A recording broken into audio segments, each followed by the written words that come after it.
Hi, cuties. It's been a while since I've done a mini cozy review, but we're back with a commission review. A friend of mine wanted me to read the sequel to The Girl in the Well, which she also commissioned me to do last year. So we now have The Suffering by Rin Chupeco. No, this is not my autobiography. I know, that was so funny. So this is a sequel without spoiling things from the beginning. It's kind of hard not to, but we have Tark, who is our main character in the first book and in this one, and he has kind of a special ability with spirits and has teamed up with one that we meet in the first book to basically take down bad guys. He essentially does the Edward Cullen before Edward Cullen, or when Edward was like, I'm going to eat people, but only bad guys. That's essentially what we've got here, but in a much better way, because our ghost that helps us along is just a lot more fun. This book takes a lot more place in the US than the first book, which took predominantly in Japan. We do go to Japan. We go to Aokigahara, which is known as the Slur Slide Forest. Sorry, I have to say it like that. But that's what it's most famous for. If you don't know Aokigahara, that's what it's famous for, because a friend from the first book, one of the shrine maidens who helped him through everything that went on, is gone missing, because she was helping essentially a ghost hunters team, ghost adventures like team, who were investigating this secret village that no one's ever found, but her father had a connection with, and so they've gone to find this mysterious town, and she has gone missing. So Tark and his cousin are back to go and find them.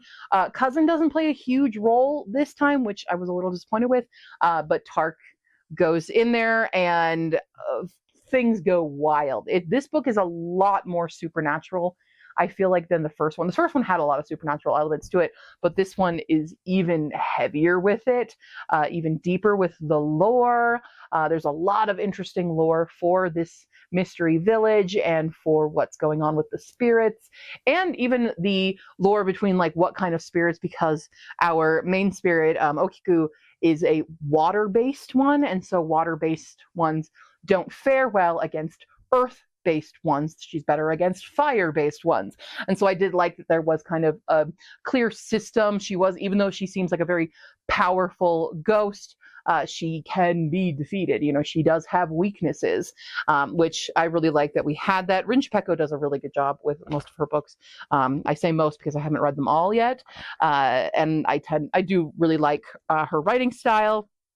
And the only thing about this book that I felt was unnecessary is we have a sort of love interest in the beginning of the book, where Tark has this girl who's at school who has a crush on him, and she's a very confident girl. I did like her as a character overall, but I felt like their entire storyline wasn't necessary for this book, because of especially how we end up in the end, where Tark realizes, more of where his feelings lie, and they're growing up, they're in high school, they're going up. So it just felt like it wasn't totally necessary for the plot, especially because I thought maybe she'd be involved somehow in the rest of the plot, and she really wasn't. So I felt like we spent a lot of time unnecessarily in the US when we could have been looking for our friend in the forest. So there is that. But I did really like this. I think for a YA paranormal horror book, for the duology, they tie very well together. At first,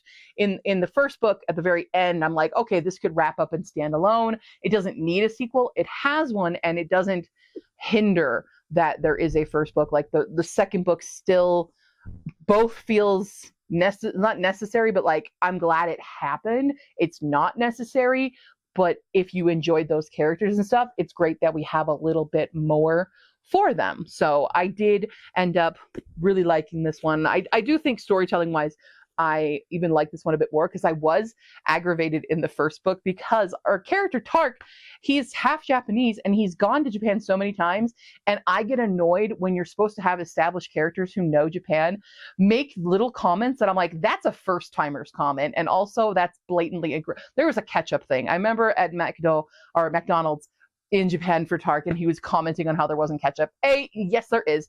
B, what the hell? You've been there how many times? Come on. Go to Kokoichi's like a man. But anyway, those are nitpicky things that I do because I've been to Japan. So I know what like the initial reaction is, but I also know what a seasoned person would be like there. It's why I really didn't like this other book that came out earlier this year, because I'm like, lies and slander for someone who speaks fluent Japanese and you didn't know that. Yeah, it's like that. But this one does it better. It does feel like he does know the lay of the land a lot more. I do wish Cousin was a bit more involved. Cousin's very cool. I like the Cousin character, but she wasn't as involved in this one, which is fine. It's whatever. Okay. But yeah, I definitely enjoy it. So thank you very much, Shana, for commissioning me to read this book. If you hadn't, it would have sat on the TBR for a lot longer. So if there's a book out there that you guys want me to read and you want me to get to it ASAP, the commissions are the way to go. I am in the middle of one right now, but then I will have some free slots going on. So check it out if you haven't.